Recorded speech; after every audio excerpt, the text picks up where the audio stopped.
Hello అండి అందరికీ. ఈరోజు లంచ్ కోసం సాంబార్ అయితే చేస్తున్నా.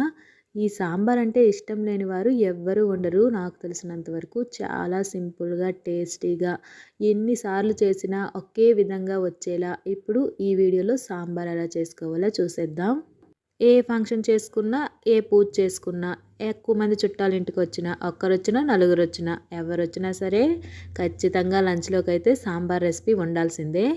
కొంతమంది సాంబార్ ఒక్కొక్కసారి ఒక్కోలా వస్తుంది. ఒక్కోసారి బానే వస్తుంది గానీ, ఒక్కోసారి సరిగ్గా రావట్లేదు అనేసి కూడా అంటూ ఉంటారు కదండీ! అలాంటి వారైతే ఈ వీడియోలో చూపించినట్లుగా గనక మీరు సాంబార్ చేసినట్లయితే, మీరు ఎప్పుడు చేసిన సాంబార్ కంటే ఇంకా టేస్టీగా చాలా అంటే చాలా బాగా వస్తుందండి. ఒక్కసారి ట్రై చేయండి. చాలా సింపుల్‌గా కూడా చేసేయొచ్చు. ఈ సాంబార్ కోసం మన దగ్గర ఏవేవైతే ముక్కలు సాంబార్లో వేసుకోవడానికి మనకి వెజిటబుల్ ముక్కలైతే కావాలి కదండీ! ఆ ముక్కలన్నీ కూడా ముందుగానే కట్ చేసి పెట్టేసుకోండి. నేనైతే ఇక్కడ ఆనియన్స్, టమాటాలు, ఆనపకాయ, ములంకాడ, అలాగే ముల్లంగి దుంపలు కూడా తీసుకున్నాను. పచ్చిమిర్చి కూడా యాడ్ చేసుకున్నానండి. క్యారెట్లు ఉంటే క్యారెట్ కూడా యాడ్ చేసుకున్నాను. ఇంకా సాంబార్లోకి అతి ముఖ్యమైనది బెండకాయలు కూడా. కాకపోతే నా దగ్గర బెండకాయలు లేకపోవడం వల్ల ఉన్న వాటితోనే అడ్జస్ట్ చేశాను.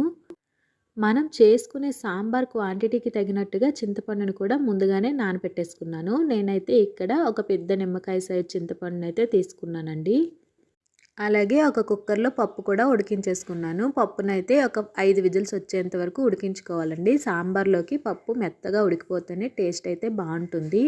ఇప్పుడైతే సాంబార్ కోసం మనం ఏ గిన్నెలో అయితే సాంబార్ చేయాలనుకుంటున్నామో ఆ గిన్నెలో కొద్దిగా ఆయిల్ యాడ్ చేసుకొని, ఆయిల్ హీట్ ఎక్కిన తర్వాత ముందుగా మనం కట్ చేసి పెట్టుకున్న వెజిటబుల్ ముక్కలన్నీ కూడా వేసేసుకోవాలి. అవన్నీ కొద్దిగా కుక్ అయిన తర్వాత మన టేస్ట్‌కి సరిపోయినంత సాల్ట్‌ని, పసుపుని యాడ్ చేసుకొని, చింతపండు గుజ్జుని కూడా యాడ్ చేసుకొని, పులుపుకు తగినన్ని వాటర్ కూడా యాడ్ చేసుకొని, ఒక్క పొంగొచ్చేంత వరకు బాగా మరగనివ్వాలి.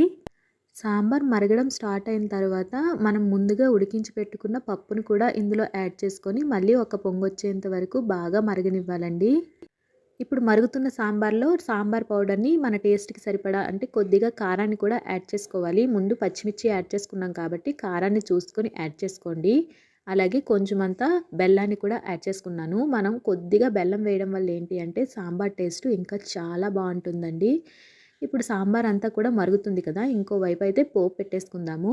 పోపు గిన్నెలో కొద్దిగా ఆయిల్ వేసుకొని ఆవాలు, జీలకర్ర, ఎండుమిర్చి, వెల్లుల్లి, అలాగే సన్నగా కట్ చేసుకున్న ఆనియన్ ముక్కలు కూడా వేసుకొని బాగా ఫ్రై అవ్వనివ్వాలి. ఆనియన్స్ గోల్డెన్ బ్రౌన్ కలర్ వచ్చేంత వరకు ఫ్రై అయితే మనకి సాంబార్ టేస్ట్ చాలా బావుంటుందండి. పోపు ఫ్రై అయిపోయింది కదండీ! ఇప్పుడు ఆ పోపుని సాంబార్‌లో ఏసుకుంటే మనకి గుమగుమలాడే సాంబార్ అయితే రెడీ అయిపోతుంది. పోపు